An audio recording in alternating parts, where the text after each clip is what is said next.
In this video, we're going to go over how to properly assemble the SolSource Sport. When you have the stand assembled, get ready to place the middle piece on first. Make sure that the stand is pointing the correct way as you see here in this video.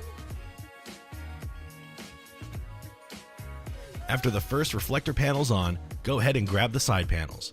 We're going to start with the left one here. Make sure that the left and right panels have the orange piece at the top. The bottom reflector piece has the orange piece on the inside of the panel.